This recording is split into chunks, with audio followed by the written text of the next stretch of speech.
अस्सलाम वालेकुम। तो आज मुझे अपने एक्सीडेंट से मुतालिक कुछ बात करनी थी। ये मैं कुछ दिन पहले रिकॉर्ड कर रहा था लेकिन वक्त की कमी की वजह से हो नहीं पाया। खैर, मुझे ये बताना था कि 4 जनवरी 2021 को मेरा एक्सीडेंट हुआ था समथिंग 4:30 बजे करीब। तो हम लोग वहाँ से रिटर्न हो रहे थे, मतलब मैं काम पे गया हुआ था। सिटी है ये टोंक सिटी, उसके पास में एक तहसील है देवली, वहाँ हम काम से गए हुए थे। मैं और शाहरुख भाई होम अप्लायंस इंजीनियर काम करते थे, वर्क करते थे। 2 साल से मैं इंजीनियरिंग कर रहा था वहाँ पे और काम कर रहा था, और मेरे उस्ताद भी थे बहुत सारे जो काम कर रहे थे। कभी ऐसा हादसा पेश नहीं आया था, ना हुआ था, और कभी एहसास भी नहीं होता कि ऐसा हादसा होगा। और हम लोग वहाँ से लौट रहे थे, काम कंप्लीट हो गया था, मतलब ऑल ओवर वहाँ साइड के ऊपर सारा काम कंप्लीट हो गया था। घर की वापसी थी, हम चाय पीने रुके थोड़ी देर देवली में ही, और फिर वहीं पास में एक मस्जिद थी रोड के ऊपर, वहाँ पे हमने नमाज़ अदा की, असर की भी, और शायद ज़ोहर दोस्त टाइम पढ़ ली थी। तो माशाल्लाह वो भी नमाजी थे, परहेज़गार थे, तबलीग जमात से थे, और मैंने भी नमाज़ पढ़ ली थी वहीं पर अल्हम्दुलिल्लाह। और फिर हम लोग वहाँ से निकले तो मैं पीछे मोबाइल में लगा हुआ था, मैंने कंटिन्यू अपनी अपडेट्स दी, कंपनी को अपडेट्स देनी होती हैं तो वहाँ मैंने अपडेट्स दी। और फिर उसके बाद मतलब मैं पीछे झुका हुआ था क्योंकि सर्दी बहुत थी, और एकदम मतलब ऐसा लगा कि कुछ हुआ है, और मैं तो उसी टाइम बेहोश हो गया। मतलब अल्लाह ताला ने क्या वो ब्लैक कर दिया, उसी टाइम उस चीज़ को ब्लैक कर दिया, और मुझे होश आया करीब 1 से सवा घंटे बाद मुझे होश आया, मुझे अस्पताल में होश आया, और एकदम अजीब सा लगा यार ये हुआ क्या है। और उस टाइम कुछ पता नहीं था कि शाहरुख के साथ इतना सब कुछ हो चुका है, और बाद में पता चला, और कुछ एहसास ही नहीं हुआ यार, मतलब सब कुछ मिस हो गया, मतलब सारी सीन अल्लाह ताला ने डिलीट कर दिए। मतलब ऐसा लगा कि अल्लाह ताला को मुझे दिखाना ही नहीं था, और शाहरुख भाई की शायद उस टाइम लिखी हुई थी। फिर बाद में पता चला कि यार वो सीन जो हुआ था कि सामने से एक रॉन्ग साइड पे से गाड़ी आ रही थी, डबल माइंड हो गया, और ना शाहरुख भाई उससे टकरा गए, मतलब इस साइड होते हुए उससे टकरा गए, रॉन्ग साइड से जो गाड़ी आ रही थी उससे टकरा गए। और हुआ ये कि अल्लाह का पता नहीं क्या करम था, या कुछ अल्लाह को मेरे पे एहसान करना था, या उनकी इतनी लिखी हुई थी और मेरी नहीं लिखी हुई थी अभी, तो वो इस साइड गिर गए और मैं इस साइड गिर गया, मतलब रोड साइड में गिर गया। और जो पीछे से गाड़ी आ रही थी 120 की 100 की स्पीड में समथिंग कुछ, तो उसने शाहरुख भाई को कुचल दिया, उसके ऊपर वो चढ़ गई। और अल्लाह का ये करम रहा कि मैं इधर गिरा और मेरे एक खरोच भी नहीं है, ज़रा सी थी थोड़ी बहुत, बस इससे ज़्यादा कुछ नहीं हुआ। अल्लाह का बहुत बड़ा करम है, मैं इसको एक्सप्लेन नहीं कर सकता कि अल्लाह ने मेरे पर कितना बड़ा करम किया है। और शाहरुख भाई पे वो गाड़ी चढ़ गई, फिर उनका कुछ फ्रैक्चर हुआ, सर में भी लगी, बहुत सारी चोटें आई, तो ऑन द स्पॉट वो वहीं पर ही ख़त्म हो गया।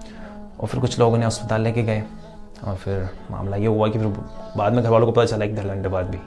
तो कहने का मतलब यही है कि यार हमें पता नहीं लगता कि कहाँ क्या लिखा है, हम कब जा रहे हैं, कैसे जा रहे हैं, कब चले जाएंगे, कुछ नहीं पता कि आज 60 साल ही जिएंगे, 70 साल ही जिएंगे। तो हमारे अमाल क्या है इस वक्त, हम इस पोजीशन के अंदर जिस वक्त अभी ये वक्त चल रहा है, इस वक्त में हमारे अमाल क्या है? क्या हम वाकई अल्लाह को, जो अल्लाह ने हमसे मुताला किया था या हमसे जो मांग की थी, क्या हम उसके ऊपर खरे उतरे हुए हैं? यार सहाबाए किराम की तरह हम तो अमल नहीं कर सकते, लेकिन अमल तो करने की कोशिश करें, नमाज कंटिन्यू तो रखें कम से कम, और दूसरी चीज़ें कंटिन्यू तो रखें कम से कम। क्या हम मुसलमान सिर्फ नाम के रह गए? हमें अमल नहीं करना? अमल वाले मुसलमान कब बनेंगे? कुरान पर चलने वाले मुसलमान कब बनेंगे? कब करेंगे इमामत? हमेशा थोड़े करेंगे इमामत, मेंबरों से इमामत नहीं होती, इमामत हाकमियत से होती है। तो हम कम करेंगे परफॉर्म दुनिया के सामने, हम बताएंगे यार दुनिया को ये चीज़ सॉल्यूशन है, लेकिन तो बताएंगे जब हमें पता चलेगा। हम तो खुद ही इन सब चीज़ों दूर हो चुके हैं, हमारे नौजवान दूर हो चुके हैं, सारे गफलती प्रोग्राम्स अटेंड कर लेंगे लेकिन कुरान की महफिल अटेंड नहीं करेंगे। और बहुत सारी चीज़ें यार कि हर चीज़ के लिए वक्त निकाल लेंगे, लेकिन कुरान की महफिलों के लिए या दीन की महफिलों के लिए वक्त नहीं निकालेंगे, हमारा वक्त नहीं होता। अरे अफसोस ये कि यार 5 वक्त नमाज के लिए हमारे पास वक्त नहीं होता, हम वो वक्त नहीं निकाल पाते। इतना सा वक्त तो है, वो क्या है उस वक्त के अंदर यार? जैसा वक्त में होगा क्या? फ़र्ज़ पढ़ लीजिए, अगर आप ज़्यादा ही बिजी हैं सिर्फ फ़र्ज़ पढ़ लीजिए, सुन्नत भी 2-2 अदा कर लीजिए अगर मौक़िदा जो है। अगर वो भी नहीं कर सकते तो कोई दिक्कत नहीं है, इसमें कोई हर्ज नहीं है, सिर्फ फ़र्ज़ पढ़ रहे हैं तो कोई भी हर्ज नहीं है। तो मेरी खुसूसी दरख्वास्त तो यही है कि यार जितने लोगों को मेरा पैगाम जा रहा है, 4 लोग ही सुन रहे हैं, कोई दिक्कत नहीं है, 4 लोग दूसरों तक पहुँचा देंगे, काम हो जाएगा।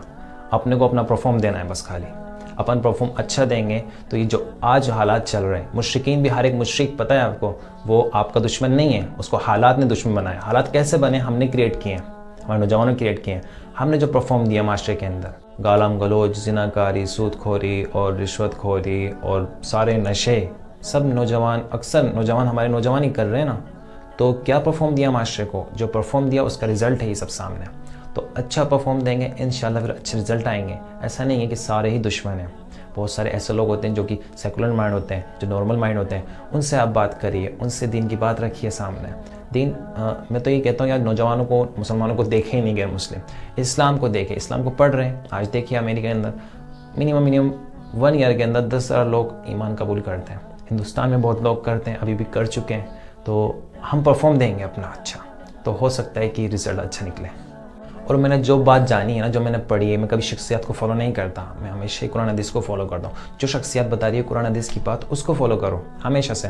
और आपको वाकई दीन के लिए कुछ करना है या कुछ दुनिया के अंदर परफॉर्म करना है, दुनिया की भी कामयाबी चाहिए और आखिरत की कामयाबी चाहिए, तो कुरान हदीस और अल्लाह के रसूल के उस्वा को फॉलो कर लीजिए, तरीक़ेकार अपना लीजिए, फिर इंशाल्लाह कहीं प्रॉब्लम नहीं आएगी। कोई बहुत बड़ा दानिश्वर भी होगा ना, फिर उसकी बात हकारत लगेगी, यार ये कौन सी बात कर रहा है, जबकि कुरान तो असल सॉल्यूशन बता रहा है, कुरान हदीस तो असल सॉल्यूशन बता रहे हैं, अल्लाह के रसूल ने तो सारा सॉल्यूशन बता दिया, ये अपने फालतू दिमाग क्यों लगा रहा है। तो हम इस बात के ऊपर चलेंगे ना, तो इंशाल्लाह कहीं प्रॉब्लम नहीं आएगी। और फिर ऐसा लगेगा कि नहीं यार ये बात ऑथेंटिक है, ये बात यार दिल को छू गई और दूसरों को भी छुएगी, क्योंकि वो क़यामत तक के लिए गाइडलाइन है। आप तस्लीम करें, आप परफॉर्म करें, इंशाल्लाह फिर कोई दिक्कत नहीं आएगी। आज के लिए बस इतना ही। मैंने आपका बहुत ज़्यादा वक्त लिया, शायद 5-6 मिनट ज़्यादा ले लिए। तो कोशिश यही करें कि यार हमें कुरान हदीस के उसूल को फॉलो करना है, उस पर चलना है, तो हो गया काम इंशाल्लाह, फिर दिक्कत नहीं आएगी कहीं भी। अस्सलाम वालेकुम।